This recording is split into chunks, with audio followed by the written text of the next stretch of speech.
Okay, for the sake of time, we're going to get started. We're going to discuss water data management and developing environmental sampling capacity.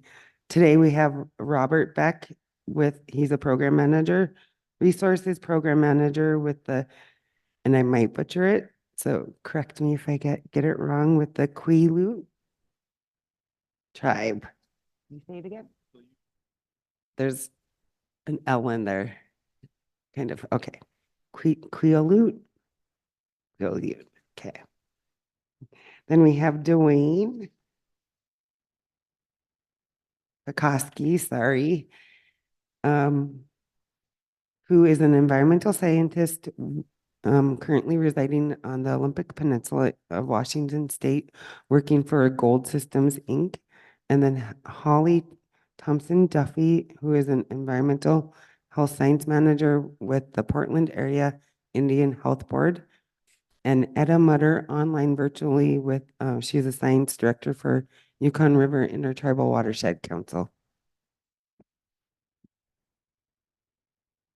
Great. Well, I'm going to get us started. I was asked to go first to kind of set this stage and talk in general within 10 minutes about how to develop a water sampling program or project. I understand that many people in this room are very experienced on this issue. And so my goal really is to just let you know, give you some things to think about when you're developing a water sampling project, and to let those of you who are in Washington, Idaho, and Oregon know that the board where I work, the Northwest Portland Area Indian Health Board, is available to provide technical assistance and consultation when it comes to developing these types of projects. I work on the environmental public health team. So I have like a little bit of a different role than many of the people who are at this conference. We really focus on the intersection of the environment and health. And we have an environmental quality project or program within our environmental health program. And I manage that. And one of the grants that we have is the WIN grant, which is the Water Infrastructure Improvement for the Nation grant.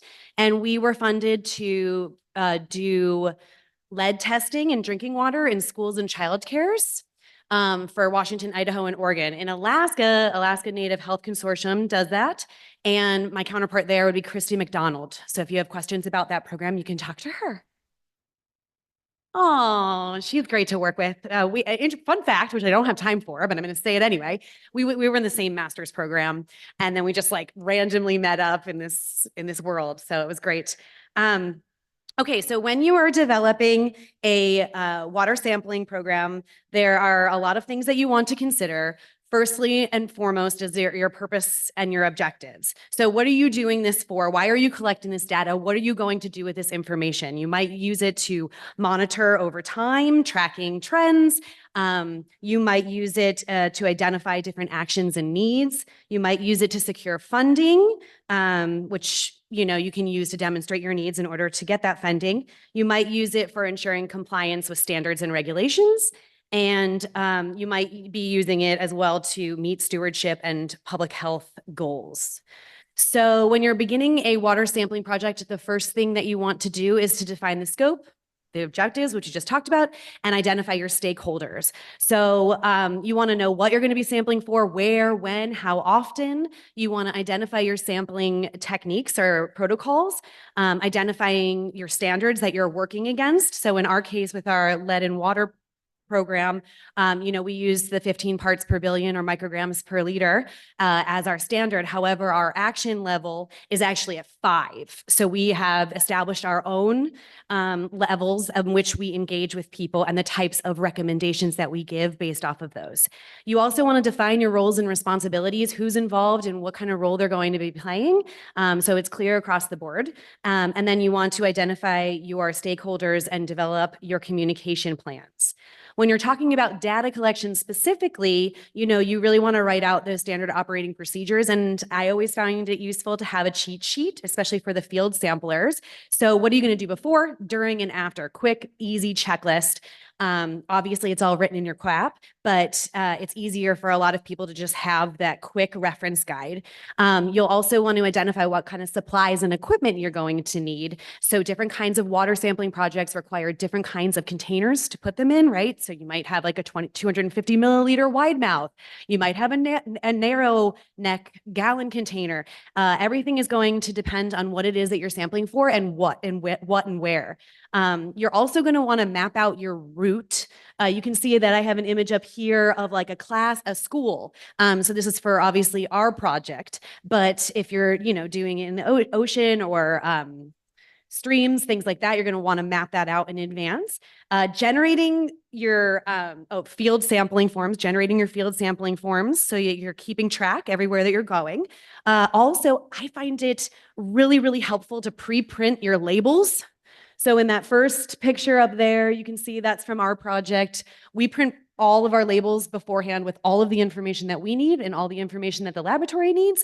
And then that way we can take all of that writing and that opportunity for making mistakes out when we're in the field doing our collection. Generating sample IDs is another thing that you're going to have to figure out and write in your SOPs. The shipping and delivery part, those of you in Alaska know a lot about that. But different kinds of water sampling programs are going to have different requirements for how fast you get it to the lab, how quickly the lab can analyze it. All of those things need to be considered upfront. And then, of course, training staff on your processes and procedures.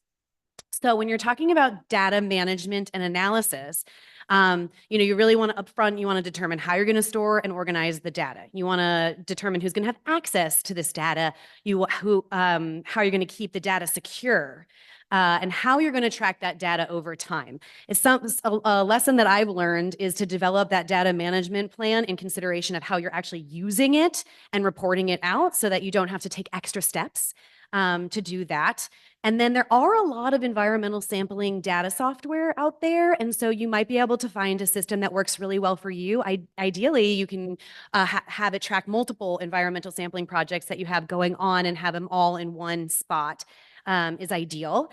And then, of course, identifying the methodologies for analysis. You can find that information on the EPA's website. They'll tell you the contaminant and they'll tell you the methodology for analyzing it.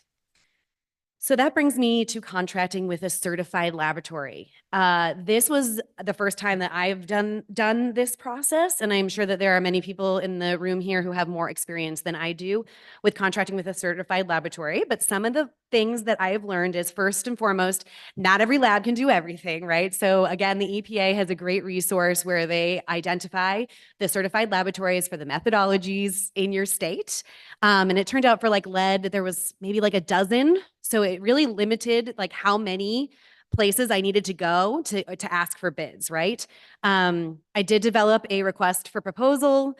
And in that, I put everything that I wanted, whether I thought it was something they could do or not. So I included in there like them handling all the shipping and giving us pre-paid shipping labels, so I didn't have to deal with any of that.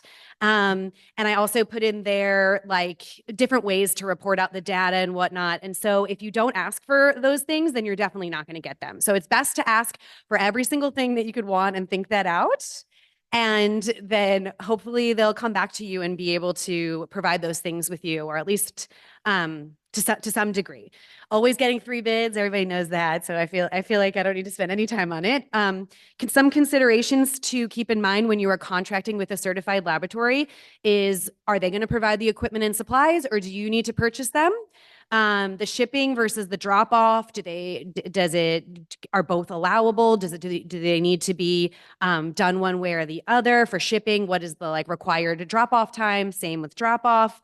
What is their turnaround time? That's an important thing to ask them, how long it takes them to get the information back to you. Asking them about data protection and privacy. I had to ask them so many questions about that. And still, I blind all of the data that I give to them. Nothing has a name on it. Nothing has GPS coordinates. I have facility IDs for everything. And there's a master list on our server. And that is the only place where that information is. So it's not that I don't trust them, but I'm just being extra precautious. or extra cautious, I should say. What kind of format are they going to give you in your results? And is that going to align with how you're tracking the data?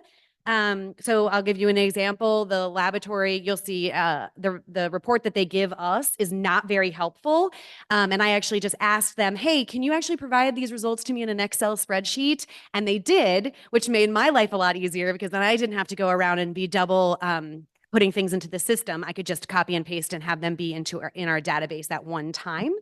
And see also if they can offer you any support with interpreting your results. So that brings me to interpreting results. And this is something that you want to think about. Obviously, all of this stuff is to be thought about before you actually embark on your water sampling project. But you can see this is the example that I was just talking about up there on the top. That's how they report out their sample results to us. And then we asked them for the Excel spreadsheet, which again was a time saving, but it's still neither of those were great fits for giving that out to the communities and the facilities. And so we created our own basic table that's really simple and easy to read that has the information that they need using a useful code with the smiley faces, the green, the yellow, and the red. I guess you can't really see that because the closed captioning is over it, but there is a key. There it is. So you can just see how we had to change the formatting of these results in order to make them more approachable for our communities. So when you are interpreting your results, there's a couple of things that I just want to throw out there. You want to make sure you know your units and what I got 1 minute. Ooh, woo. Okay. I'm talking so fast too. All right. Well, I am going to just say one thing on this slide and then I move into the next one, which is addressing inconsistencies or unexpected results. And of course, your quality assurance plan, we'll talk about that stuff, or address those sorts of issues. But just know that people make mistakes all the time in water sampling projects. And a lot of times you can tie that directly back. And if you build your project in such a way that you have many ties, then there's lots of ways that you can check it back in. Mostly I use time. I think I have 2 more slides, but I'm going to just go for it. So reporting and communication, you want to talk to, there's lots of things that you want to talk to the facilities or the communities, the stakeholders, whoever they are, before, during, and after. And you do really want to try to address all of that stuff beforehand. Of course, there's going to be unexpected things. You're going to have to adapt. You're going to have to be flexible. But you want to make sure that you have balanced messaging, that you're balancing risk with actions, that it's like the positive is the main takeaway. And you also want to figure out your reporting process and what your templates are going to look like. Okay, this is my last slide, and I don't really have much to say on it, which is other than all of the things that I just said conveniently go into your QAP or QAP. I've heard them pronounced both ways. I still don't know what the right way is. But the QAP. This is just a screenshot of what ours looked like for our lead in drinking water project. And I just did that for the purposes of everything that I just talked about is captured inside of your QAP, and that you can use that as the guidance. And I feel like sometimes this is the most intimidating part of doing a project. And if you need any assistance in your QAP, I'd be happy to support you or help you in any way that I can. So having said all of that, we're going to have some folks from the Quileute tribe and then some folks from Alaska talking about their specific projects. And I think that there's a lot of value in learning from them. So thank you so much.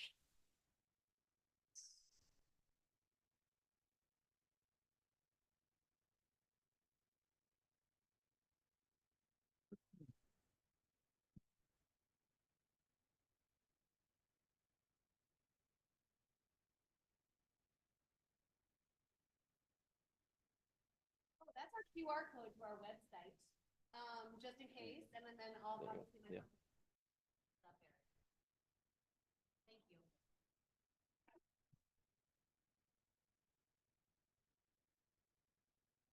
All right. Thank you. Thank you, Holly. All right. Hello. I'm Robert Beck. I'm the Water Resources Manager for the Quileute tribe. And I'm Dwayne Bukowski. I'm the environmental scientist for Gold Systems, and previously spent the last 4 years working for the Quileute tribe. So that's kind of why we're up here together. Yeah, so we're just going to share kind of a case study of the Quileute tribe, give you a little bit of an introduction to our water quality program and kind of how we manage our data. So we're Yeah, just so gonna, we're just gonna cruise through this because obviously we are gonna be short on time, but yeah. this was the original overview of the case study and kind of giving you guys a little history of the Quileute tribe, what the Natural Resources Department does, and some of the water quality, temperature research that they're doing, and then tying that in with data management. So there you go. All right, so where are we? This here is the Olympic Peninsula. You can see our beautiful Olympic mountains right there. Our text box is kind of blocking our arrow where La Push is at. There we go. Yeah, so that is the homeland of the Quileute tribe since time immemorial. And our watershed and ceded lands go all the way up to from the mountains to the ocean, including the forests, the rivers, and the ocean. Yeah, so here's some nice pictures of the coastal village of La Push. Right there. If anyone's a fan of Twilight, you may have heard of it, maybe visited it, maybe taken a picture of the vampire treaty line. Yeah, who's done that? Don't be ashamed.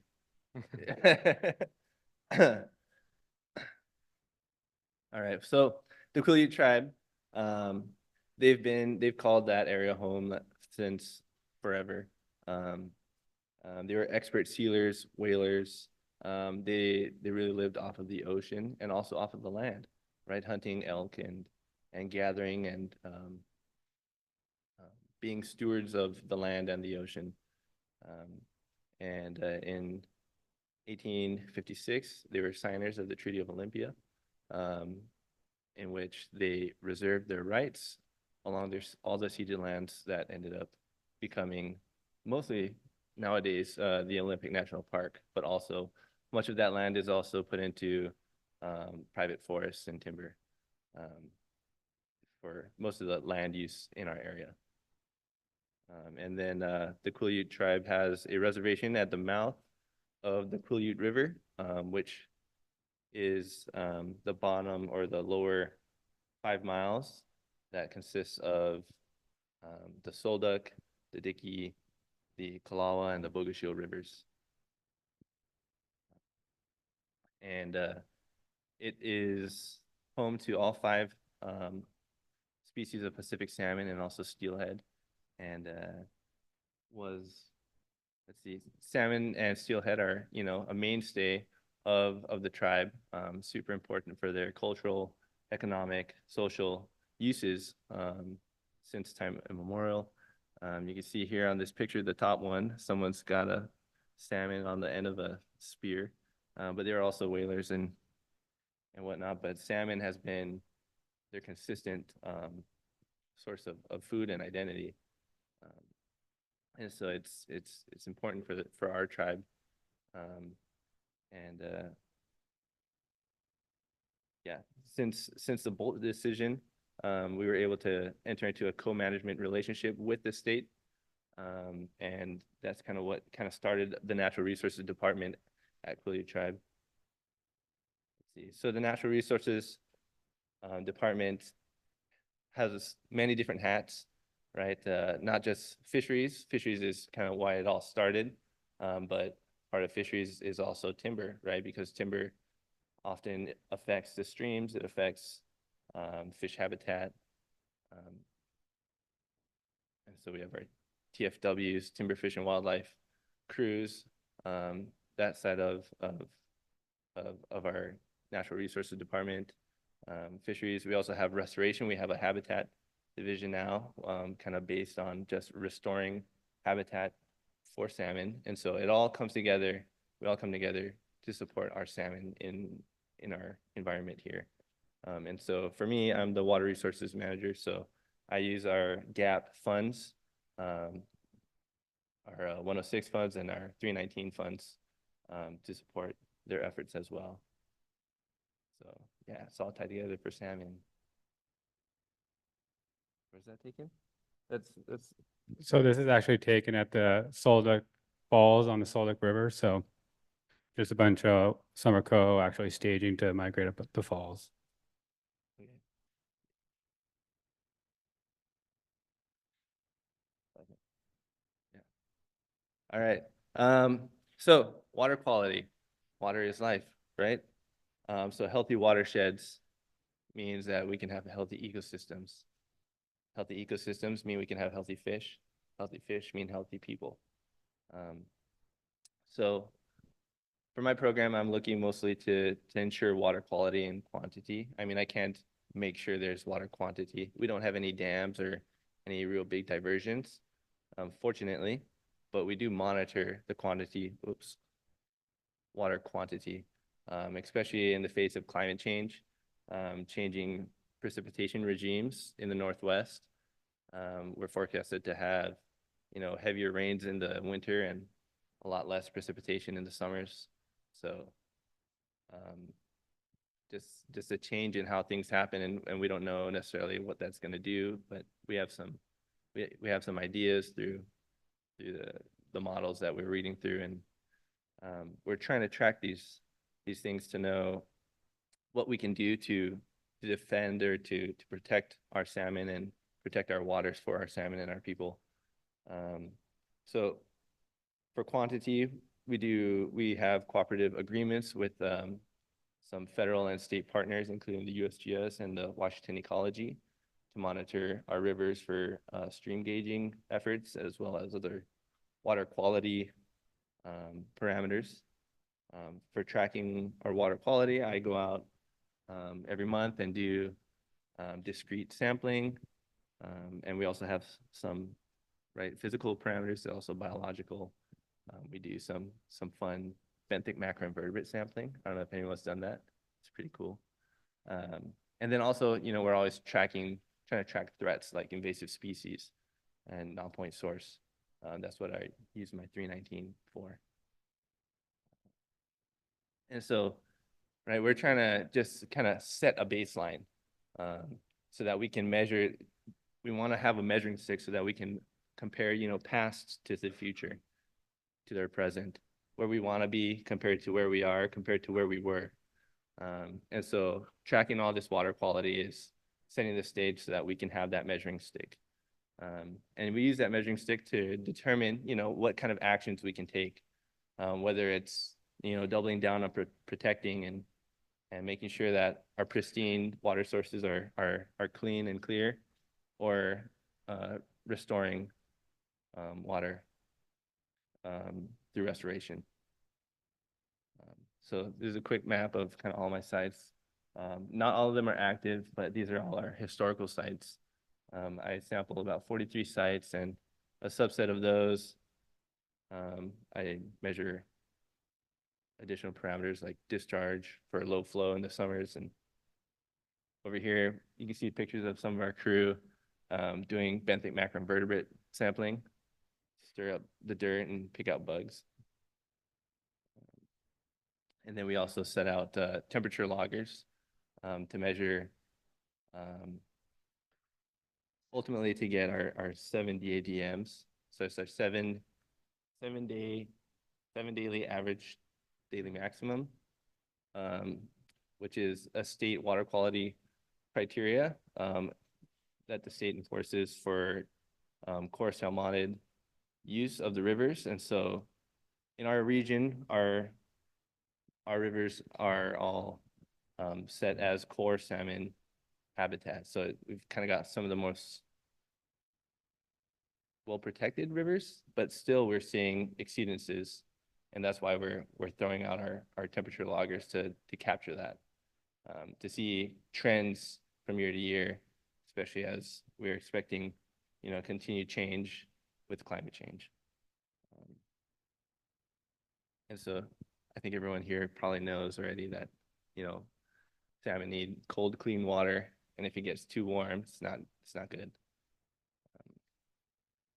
And so we've got all kinds of data that we've been collecting for a couple decades, and so it can be kind of a nightmare depending on what your system is for data management. But luckily, we use Dwayne's company, Gold Systems, provides us with a software in which we're able to compile our data, to use it, where we can compile data and access it as a database, and also kind of analyze, use it to do basic analysis and reporting to EPA.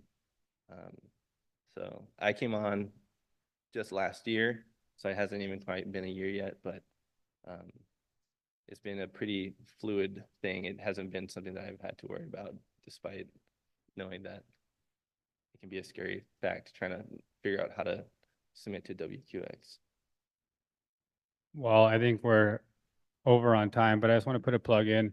So I really wanted to have Rob showcase the work that the Cooley Tribe's doing. So that's kind of when I invited him to put together a presentation. That was the whole intent. But so I used to previously work the last 5 years for Cooley Tribe as a fisheries habitat biologist and then their natural resources director. But when I started in 2018, the water resources biologist at the time had legacy data going back 20 years that was unorganized and field data sheets, USB drives, floppy disks. And basically from my experience working in New Mexico for the Taos Pueblo, I was familiar with goal systems at the time. So I referred her to maybe contract out goal systems to help with that support with, consolidating the data, getting it into a localized database that the tribe actually manages themselves. And then we've built, a flow to WQX for the EPA. So it takes that burden off of the tribes and the staff to actually manually go in there and report to the EPA for the water quality data through 106 and 319. So that's kind of my plug in here, is that Goal Systems is here and was developed primarily for tribes and tribal consortia. And I'm happy to have Rob up here to showcase the work for the Cooley Tribe. If you guys have any questions in regards to, environmental data management, feel free to reach out to me, come out to the booth. And I also have my contact information on the PowerPoints as well, if they are posted for folks. Yeah, this.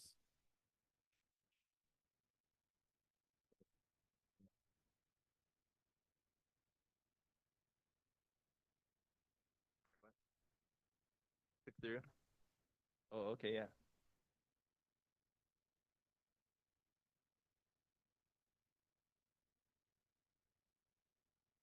Can you hear us? Great. I think, can everyone hear me? Yes, we can hear you. Oh, Okay, great, yeah. So I apologize not to be here in person this afternoon, but I'm very honored to present on the Indigenous Observation Network. So it's the Yukon River Intertribal Watershed Science Program Monitoring, Environmental Monitoring Program. And I'm Adam Munter. I'm the Science Director, and can just move to the next slide here. Yeah. So the Yukon River Intertribal Watershed Council is an Indigenous grassroots organization, was formed in 1997 with the mission to protect and preserve the Yukon watershed. The Indigenous Observation Network, I call it, as the collective knowledge within the watershed in regards to water quality, the hydrology, landscape changes, as well as deep-rooted and traditional knowledge, and really kind of moves forward towards water stewardship. And kind of going into the next slide. And so the Indigenous Observation Network, which I kind of focus in, using it as a kind of example how we going through the step of the data cycle refer, and also with our water monitoring program is what we're trying to establish. So we just hear that water monitoring, you collect a lot of data. And so in my position, I actually spend a lot of time looking at the data. It's like what information is the data providing me, and what is the story, and what may be the data gaps, or what we have to address, and how we communicate that data. And Holly made that point. It's like, it's very important how you communicate. Is like, what is really the concern and the objectives of your program, and how you address that, and how you to produce the data to be able to really address these concerns. And so currently the Indigenous Observation Network is funded through the National Science Foundation, but we also rely quite on the gap funding.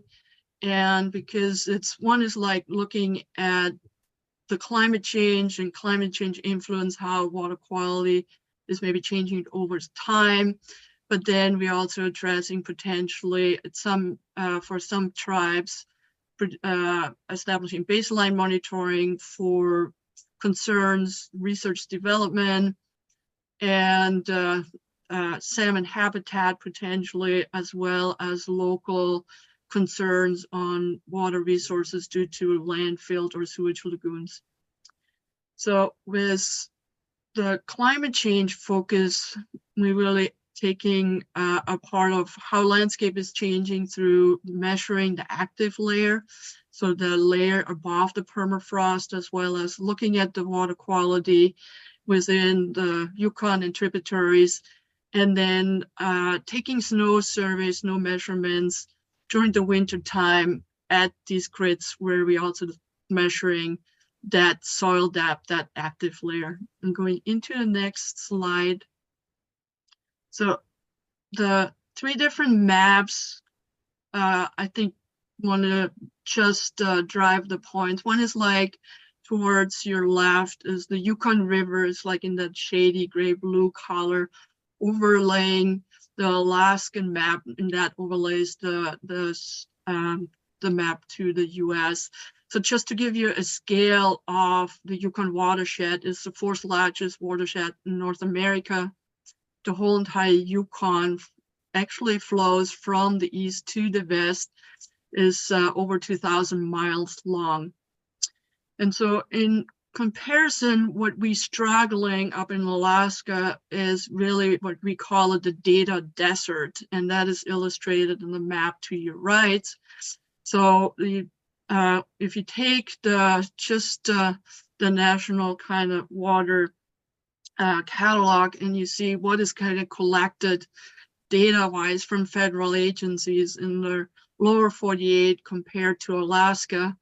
And so you have these locations, or all these black dots are federal agencies. They are collecting water quality or water quantity data, whereas Alaska, where it's really thin spread. And so that is where the Watershed Council, when it got started, really identified, okay, there is that gap, and that data gap, to really understand what's going on with our river systems.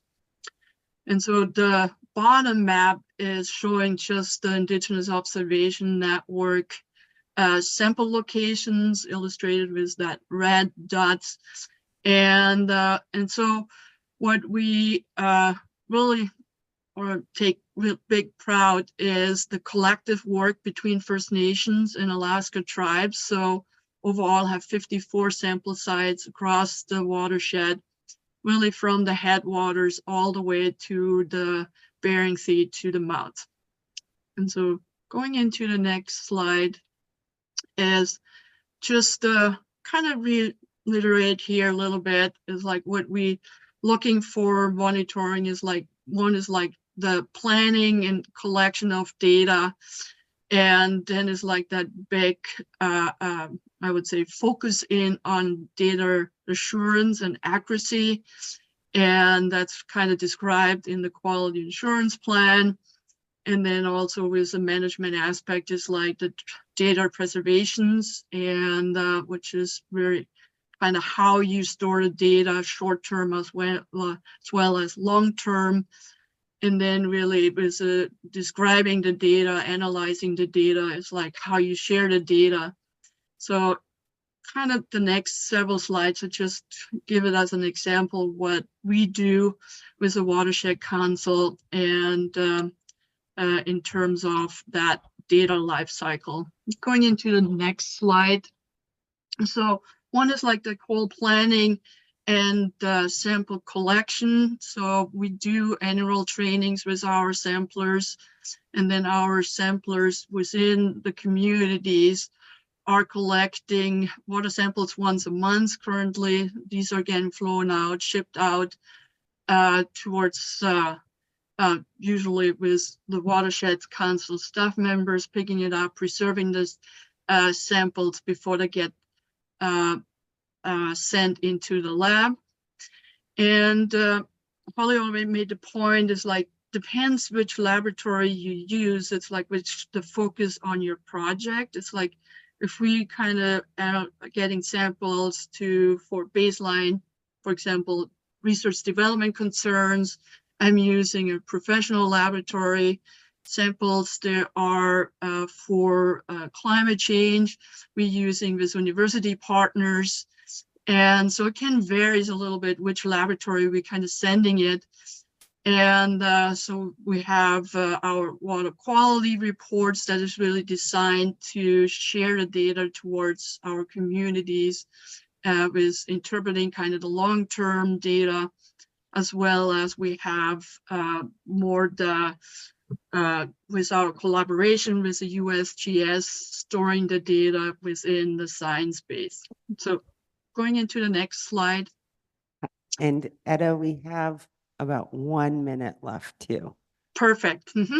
So that's just an example of how we kind of illustrate how we interpreting the data. It depends on, again, what is the information we try to share. If you want to share different temperature at certain tributaries, if we are looking at potentially what is the specific water recharge, is it groundwater, if it's surface water, if it's precipitation. So we use water isotope data to give information. And I think that kind of leads into the next slide when we can jump into that. Kind of that is how we kind of try to illustrate the data. But then, so we're using the USGS science base. We have the data at also with the EPA, and kind of more educational with field scope, kind of really illustrates across the watershed different parameters like temperature. And the next, it's pretty much my last slide. And so it's like how we move on, or how we can interpreting the data is kind of long-term record, but also we're moving on to looking more into how things changing potentially in the future to inform our leadership, and how we can map things. So it's like the geographic scope really towards using our monitoring data to more, I would say, action, how we can also use inform our data to potentially apply for a tier 3 nomination, or for some aspect of water governance and water protection. And with that, I say thank you.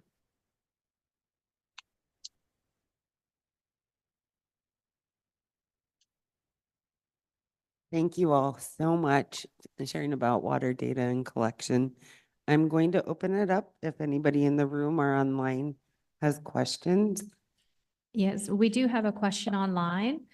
The question is what is the reason for making all the samples blind? I just did it as an extra layer of protection. So because I was sending it out to like a, commercial laboratory, and we take data sovereignty and privacy very, very seriously at the board. And so I just developed a very simple process for masking it so that there was no way to connect the data back to the facility, so that the data remained private and between the tribe and us, and that's it.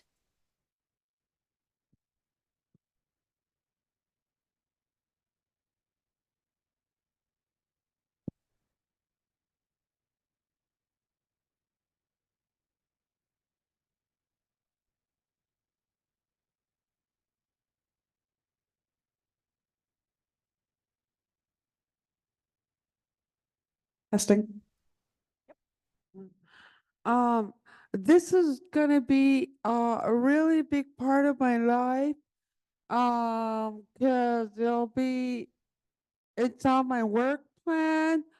And one question I have for this project is, have you collected data from, in the interior region and, or rather in the statewide region, have you collected kind of data of water quality program instead of to see if it's toxic or some kind of yeah, water quality program inside? Is that a question for Etta? Sorry, Etta. Yeah. So in the interior of Alaska, on the Yukon, Or statewide? so I am, my focus is really on the Yukon, and within the Yukon watershed. So all the tributaries or Yukon, and yes, we do have water quality across the whole entire area, and so that can give you a good indication of the water quality condition, and but also how it changed over time from the start of the program from 2006 till now. So we have like 17 years of record. All right, well, thank you, Robert, Dwayne, Holly, and Etta for sharing today. Next on the agenda, we're going to, there's a little 5-minute break. And then we're going to start up again and bringing it all together.